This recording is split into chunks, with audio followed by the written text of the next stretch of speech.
구약성경 전도서 5장 10절로 20절까지의 말씀입니다.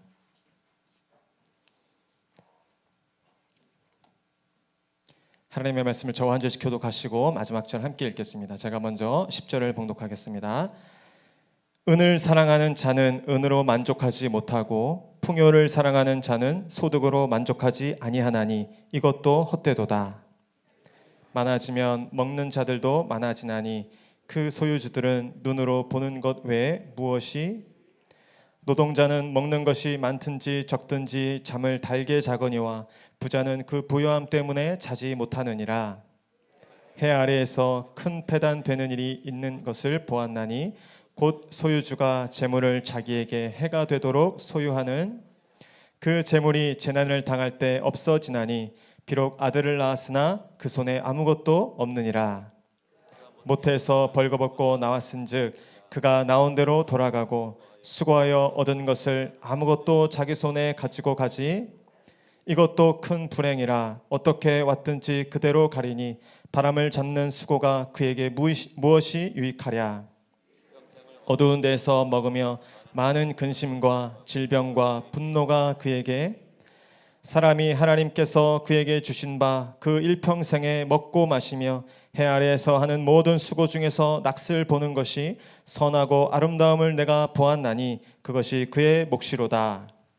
어떤 사람에게든 하나님이 재물과 부요를 그에게 주사 능히 누리게 하시며 제 몫을 받아 수고함으로 즐거워하게 하신 것은 하나님의 함께 읽겠습니다.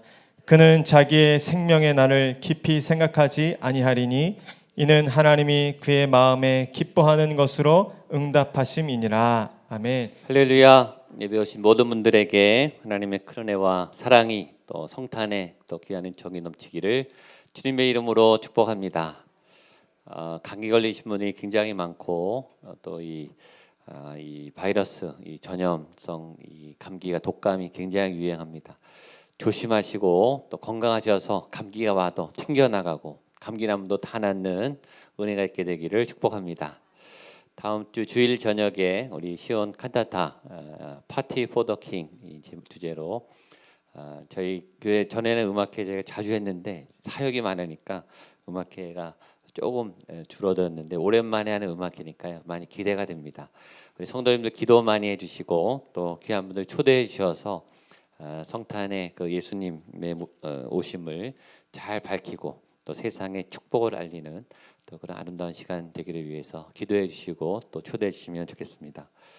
지금 우리 전도서 5장 우리 지지난주에 본 이 앞의 내용과 조금 다르지만 이 5장의 전체 내용은 하나님과 우리와의 관계에 대한 부분입니다.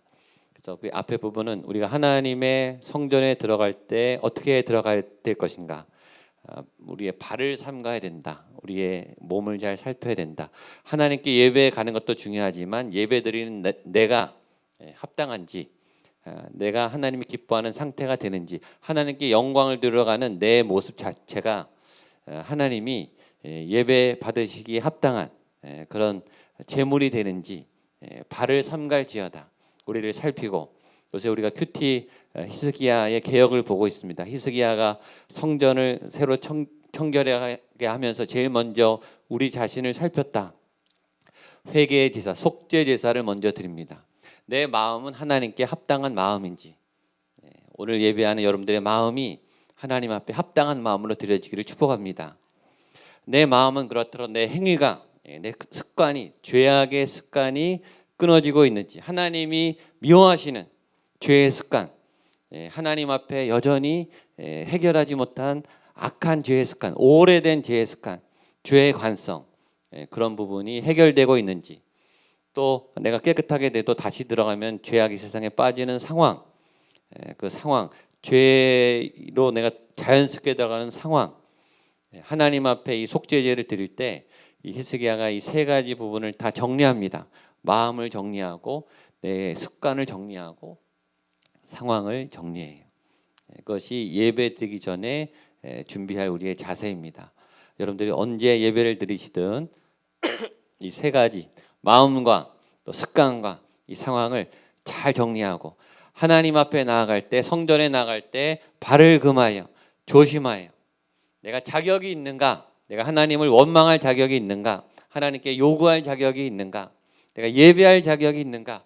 하나님 이거 주세요. 하나님 왜 안 주시나요? 하고 기도할 자격이 있는가? 우리 먼저 자신을 돌아봐야 된다. 그런 내용을 우리가 앞에서 봤고요. 오늘은 여러분 읽으셔서 알겠지만 재물에 관한 부분입니다. 재물. 하나님은 재물에 관해서 어떻게 이야기하시는가? 우리 10절 말씀 같이 보겠습니다. 시작. 은을 사랑하는 자는 은으로 만족하지 못하고 풍요를 사랑하는 자는 소득으로 만족하지 아니하나니 이것도 헛되도다. 제일 먼저 나오는 말은 은을 사랑하는 자. 사랑이란 말이 걸리죠. 은을 사랑하는, 돈을 사랑하는, 재물을 사랑하는. 재물을 사랑하는가 사용하는가. 그 문제죠. 성경은 은을 사랑하는 사람, 은을 재정을 도구로 여기지 않고 재정을 사랑의 대상으로 사랑하는 사람, 재정을 숭배하는 사람, 사랑하기 시작하면 객관성이 결여돼요. 주관적이 돼요. 사랑하면 사랑에 빠진다 그러죠. 내 어떤 이 평정심을 잃어버려요. 홀딱 그 대상에게 빠져서 그 대상에게 몰입이 돼요. 그리고 끌려다니기 시작해요. 사랑은 굉장히 좋은 거지만 어떤 면에서 굉장히 위험한 거죠. 풍요를 사랑하고 일을 사랑하고 직장을 사랑하고 다 도구예요. 도구.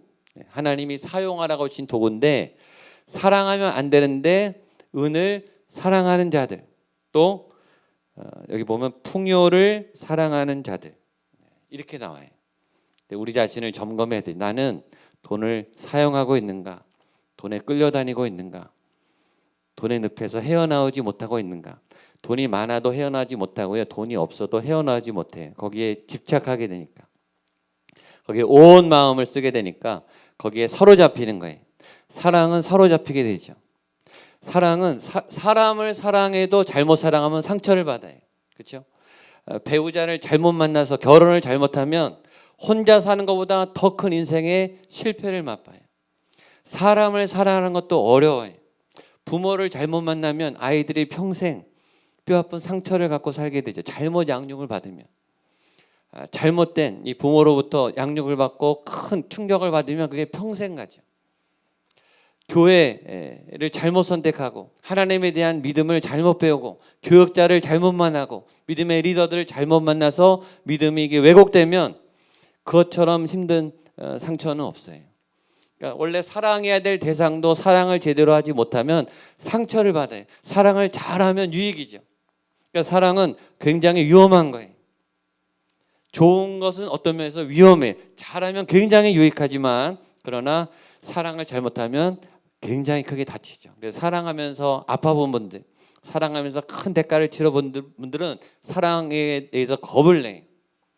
적당히 관계하기를 원하지 깊이 사랑하는 거 굉장히 쉽지 않죠. 내 마음을 다 뺏겨버리거든요. 다 주게 되거든요. 정신이 없거든요. 그러면서 좋은 게 사랑이죠. 근데 이 은은 사랑해야 될 대상이 아닌데 은을 사랑하면 사랑하지 말고 사용해야 되는데 사용하지 않고 사랑하게 되면 그것은 탐심은 우상 숭배, 성경이 말하죠. 이거는 굉장히 큰 우리에게 탐욕을 주는 우상에게 빠질 수 있는 하나님을 믿는 신앙에서 벗어나게 할 만큼 굉장히 큰 영향력이 있는 재앙이 올 수 있음을 우리에게 이야기해 주고 있습니다. 은을 사랑하면 어떻게 되는가? 은으로 만족하지 못하게 된다. 은을 얻고 또 은을 가지게 되지만 그것이 만족을 계속 주지는 못한다. 만족은 어느 정도는 채워지죠. 어느 정도는 좋아요. 돈이 많으면 좋죠. 수입이 올라가면 좋죠. 첫 월급 타고 직장에서 첫 월급 탈 때는 되게 많아 보여요. 몇 달 지나면은 점점 모자라죠. 이게 오래가지 못해요. 만족하지 못하며 풍요를 사랑하는 자. 풍요로움에 이르렀어도 풍요해. 내가 봐도 풍요롭고 다른 사람이 봐도 풍요로운데 그것으로 만족하지 아니할 수 있다. 11절입니다. 보겠습니다. 시작. 재산이 많아지면 먹는 자들도 많아지나니 그 소유주들은 눈으로 보는 것 외에 무엇이 유익케 하라. 부에 대한 우리의 이 기대치하고 부를 정작 얻었을 때 상황은 다르다는 거죠. 우리가 수입이 올라가면, 집이 넓어지면, 내 삶이 풍성해지면 이런 삶 누리겠다, 저렇게 됐으면 좋겠다라고 막상 그 자리에 가게 되면 뜻밖의 상황이 벌어진다는 거예요. 소유가 많으면, 재산이 많으면 뭐가 많아요? 먹는 자들이 많아진다. 무슨 얘기죠? 나갈 돈도 많다는 거예요. 집이 넓어지면 관리비도 늘어나죠. 사업 규모가 커지면 인건비도 많이 나가죠. 세금도 많이 나가요. 이 굉장히 나갈 것들이 많아진다는 거예요. 그러니까 이 재정이 많아지면 쓸 일이 많아져요. 저희 교회도 보니까 예산이 계속 매년 느는데 쓸 때가 더 많아져요. 그러니까 예산을 높게 세워도 모자라요. 그래서 이렇게 범퍼를 세워서 여유 있게 저금할 수 있도록, 저축할 수 있도록 해놨는데도 그게 쉽지가 않아요. 쓸 일이 많은데 다 못 쓰죠. 그럴 때 아껴뒀다가 또 생기면 이제 쓰게 되고 이렇게 되는 거죠. 재정이 늘어나면 풍요롭게 잘 쓸 수 있는가? 그 전에 못했던 거는 어느 정도 할 수 있겠죠. 그러나 여러분 아시죠? 하고 싶은 게 더 많아져서 더 쓸 돈이 모자라게 돼요. 부자분들이 얘기하더라고요. 쓸 돈이 더 많아진다. 전도서 1장 7절 8절 우리가 잘 아는 말씀 같이 한번 읽어보겠습니다. 시작. 모든 강물은 다 바다로 흐르되 바다를 채우지 못하며 강물은 흐르든지 그로 연하여 흐르느니라. 모든 만물이 피곤하다는 것을 사람이 말로 다 할 수는 없나니 눈은 보아도 족함이 없고 귀는 들어도 가득 차지 아니하도다. 모든 강물이 다 바다로 가도 이게 채워지지 않는다는 거예요. 목마름이 계속 생긴다는 거죠. 채워도 채워지지 않는 목마름. 올라가도 채워지지 않는 목마름. 더 올라가야 하는, 더 벌어야 하는. 월급이 계속 올라가도 지출이 자꾸 늘어나죠. 쓸 일이 자꾸 생기죠. 전에 못했던 것들 이제 쓸 기회가 생겼으니까 쓰기 시작하면 쓸 때가 많아지는 거예요. 유익은 있어요. 11절 뒤에 보면 그 소유주들은 눈으로 보는 것 외에 무엇이 유익하냐. 전에보다는 많이 벌어요. 남 보기에는 많이 늘어난 것 같아요. 월급이 오른 것 같아요. 그건 좋다는 거예요. 올라갔네. 월급이 많네. 다른 사람보다 연봉이 높네. 라는 거는 좋은데 실제로는 나갈 일이 훨씬 많다. 또 하나 풍요가 우리에게 만족을 주지 못하는 또 하나의 이유는 기준이 없기 때문이죠. 어디까지 벌어야 부자인가? 어디까지 가야 풍요롭다고 할 수 있는가? 그 기준이 끝이 없다는 거예요. 부자가 되면 더 부자가 있다는 거죠. 1등을 하면 더 1등이 있는 거죠. 이게 끝없이 우리에게 기준이 없어요. 넌 어느 정도 벌어야 괜찮아 라고 말해주는 사람이 없어요. 그 세계에 올라가면 상위 10% 안에 들면은 1% 안에 드는 사람들이 또 있는 거예요. 1% 안에 들면은 0.01% 안에 드는 사람이 또 보이는 거예요. 이 명품의 세계로 들어가면 명품 안에 또 고가 명품이 또 있는 거예요. 부자들 세계 가면 훨씬 부자들, 상상을 초월하는 부자들이 또 보이는 거예요. 기준이 없어요. 내가 어느 정도 벌면 나는 괜찮아 라고 거기서 스탑할 수 있는 분들이 없는 거예요. 이게 계속 우리에게 목마름을 주죠. 제가 처음에 은혜를 받고 청년 때 대학원까지 신학교 가기 전까지 5년 동안 계속 신학을 해야 되나 자퇴를 해야 되나 전공을 이 공대를 계속 해야 되나 그러면서 전도사님들이 그렇게 부러웠어요. 신학생들이 마음껏 신학을 하고 그래서 사역하니까 얼마나 좋을까. 일주일 내내 교회에서 신학 공부하고 교회에서 사역하니까 얼마나 좋을까. 대학교 때도 거의 매일 교회 왔어요. 교회가 너무 좋아서 사역을 많이 했어요. 근데 신학생들이 그렇게 부럽더라고요. 신학교 갔더니 전임 전도사님들이 부러운 거예요. 신학을 다 마치고 하루 종일 일주일 내내 사역하는 거예요. 전임 전도사가 됐죠. 뭐가 부러울까요? 이제 안수받은 목사님이 부러운 거예요. 부목사님들. 이 급이 다르더라고요. 이 축도를 할 수 있는 거하고 이 전도사가 왔다는 거하고 목사님이 갔대 이 성도님들 반응이 막 다른 거예요. 그래서 부목사가 됐죠. 부목사가 되면 또 뭐가 보일까요? 이제 담임 목회하는 분들이 이제 보이죠. 담임 목사가 됐어요. 뭐가 보일까요? 교회를 또 부흥시켜야 돼. 일이 자꾸 늘어나더라고요. 저만 그렇겠습니까? 이게 그 전에는 이게 저기 올라가면 기대치가 이렇게 되겠다, 참 좋겠다라고 했는데 막상 그 상황에 들어가면 제가 컨트롤할 수 있는 상황이 아니고 상황이 바뀌어요. 더 일이 많아지고 일이 복잡해지고 할 일이 생기고 책임감이 들고 지출은 많고 신경은 많이 쓰이고 어디서 스탑을 해야 되는데 이 기준이 없는 거예요. 내가 어느 만큼 올라가야 부자라고 말할 수 있다. 내가 어느 만큼 올라가야 나 잘 산다. 나 괜찮다. 나 좀 봐줘라. 이렇게 말할 수 있는 기준이 없기 때문이죠. 그러면서 오늘 소유에 대해서 12절에서 말합니다. 보겠습니다. 시작. 노동자는 먹는 것이 많든지 적든지 잠을 달게 자거니와 부자는 그 부유함 때문에 자지 못하니라. 누가 한 말이죠? 솔로몬, 세계 제일의 갑부. 은금을 쌓아놓고 살았던 그 부자의 말이에요. 제 얘기 아니에요. 세상 제일 부자는 그 부유함 때문에 뭘 못해요? 잠을 못 잔다. 아멘이 나오십니까? 제가 이렇게 전국에 땅 있는 분 제가 아는데요. 그걸 항상 그 땅 때문에 신경 쓰는 거예요. 땅이 오르면 이게 기뻐서 잠을 못 자요. 이걸 팔아야 되나 어떻게 해야 되나. 아니면 더 오르려나. 땅이 떨어지면 어떻게 되겠어요? 그 잠이 안 오겠죠. 땅값 떨어진다 이거예요. 땅값이 그대로 있으면 잠을 잘까요? 올라야 되는데 안 오르는 거예요. 그러니까 이분이 땅이 많으니까 계속 신경을 쓰는 거예요. 이쪽에 땅이 올리면 괜찮은데 이쪽은 멈췄으니까 힘들고 이쪽은 또 떨어지니까 힘들고 걱정이 많아요. 관리를 많이 해야 돼요. 그걸 다 잘하고 다 컨트롤하기가 쉽지 않죠. 솔로몬의 고백입니다. 부자는 그 부유함 때문에 잠을 자지 못하느니라. 지식이 많아도 아는 게 많아도 근심이 많습니다. 가지 남은 나무에 바람 잘 날이 없다는 말을 우리는 알고 있습니다.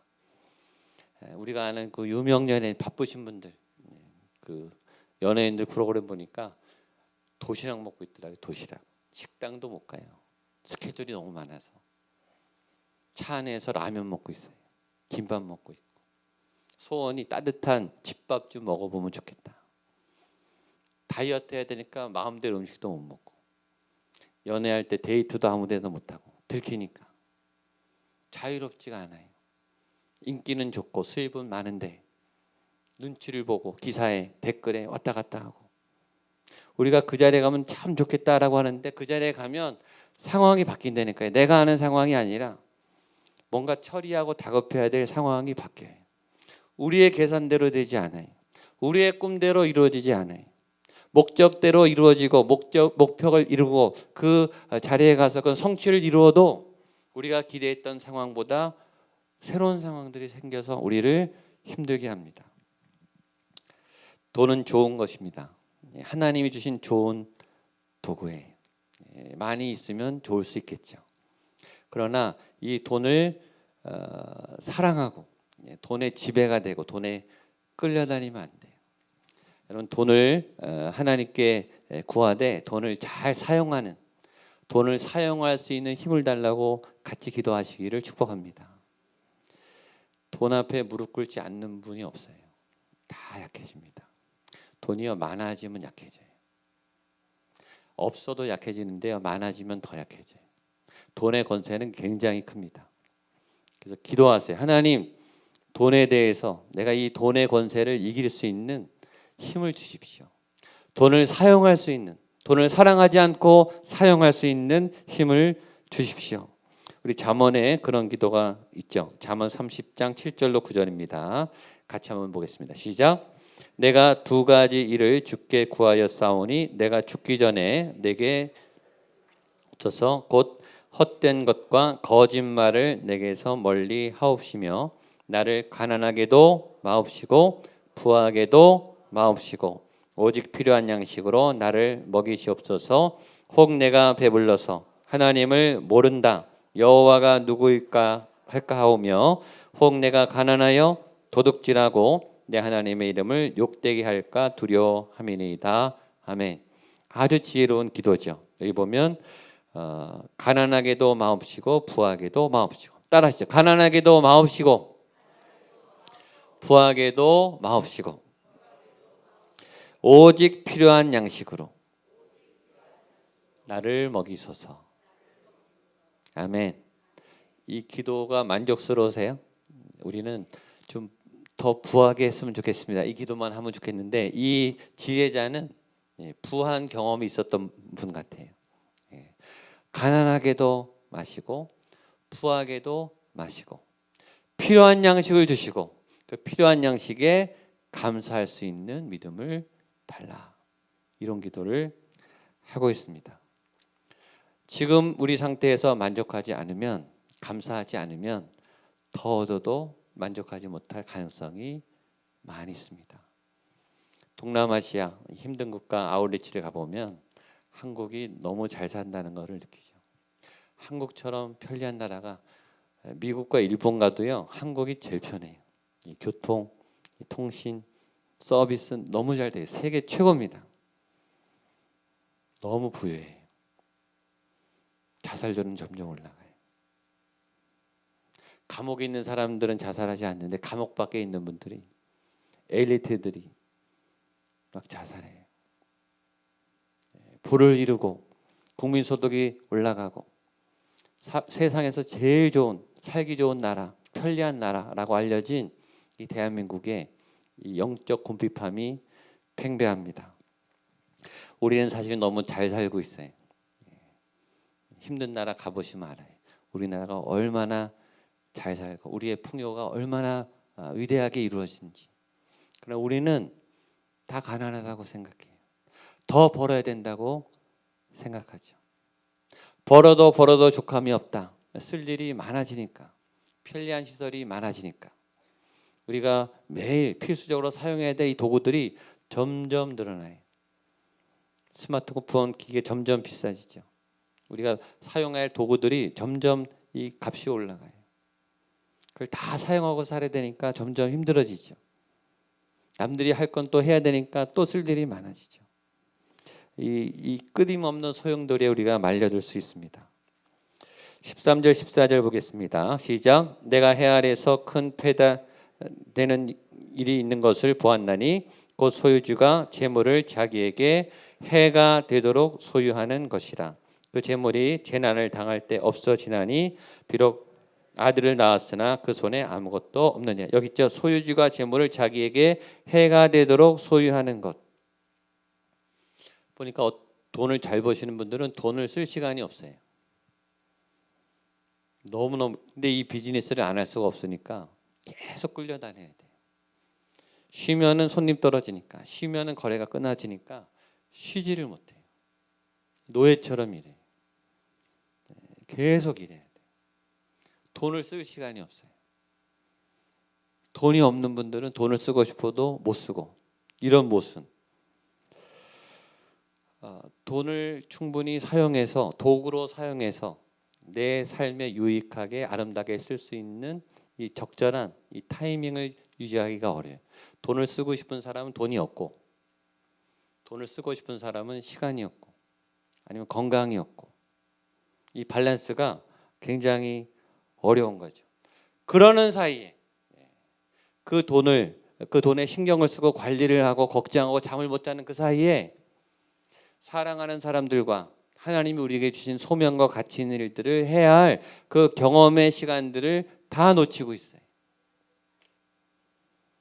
우리가 충분히 행복을 누리고 하나님 앞에 자유하게 살면서 작은 것처럼 보이지만 하나님 볼 때 의미 있고 가치 있는 소중한 일들, 의미 있는 일들, 아름다운 일들, 그런 것들을 하나님이 충분히 할 시간을 줬는데 이 돈이라고 하는 잣대 가운데 끌려다니다 보니까 많아도 못하고 없어서 또 벌어야 되니까 못하고, 그러니까 여기에서 여기에 인생을 다 쓰고 있는 거예요. 정작 우리가 해야 될 하나님의 아름다운 일들은 못하고 있는 거예요. 그것이 해가 되는 거죠. 소유주가 재물을 자기에게 해가 되도록 소유하는 것. 그것은 어리석은 것이다. 소유는 도구라는 것이에요. 소유는 우리가 잘 살 수 있도록 도움을 주는 굉장히 중요해요. 그러나 잘 사용하셔야 되는 거죠. 시간이 많지 않아요. 우리에게 남은 시간, 아름답게 사랑하는 사람과 함께 할 수 있는 시간, 지금 주신 하나님의 사람들과 귀한 일들을 함께 할 수 있는 그 시간은 많지 않아요. 근데 그것이 막 지금 지나가고 있는 거죠. 15절 16절입니다. 시작. 그가 모태에서 벌거벗고 나왔은즉 그가 나온 대로 돌아가고 수고하여 얻을 것을 아무것도 자기 손에 가지고 가지 못하리니 이것도 큰 불행이라 어떻게 왔든지 그대로 가리니 바람을 잡는 수고가 그에게 무엇이 유익하랴. 재물의 또 하나의 치명적인 약점은 죽을 때 못 가져간다라는 거죠. 다 놓고 가야 된다. 어차피 가져가지 못하는데 그것 때문에 끝까지 부둥켜 안고 노심초사 근심하며 병을 앓을 이유가 없다. 잘 사용하고 쓰고 가면 된다. 그 다음에 복이 나옵니다. 18절입니다. 시작. 사람이 하나님께서 그에게 주신 바 그 일평생에 먹고 마시며 헤아려 하는 모든 수고 중에서 무엇이 선하고 아름다움을 내가 보았나니 그것이 그의 하나님이 하나님의 사람들에게 필요한 것들을 주고 그것들을 잘 누리고 쓸 수 있는 그런 선물을 주신다라는 겁니다. 우리 19절 20절 마지막 읽겠습니다. 시작. 또한 어떤 사람에게든지 하나님이 재물과 부요를 그에게 주사 능히 누리게 하시며 제 몫을 받아 수고함으로 즐거워하게 하신 것은 하나님의 선물이라 그는 자기의 생명을 낳을 것을 생각하지 아니하리니 이는 하나님이 그의 마음에 기뻐하는 것으로 응답.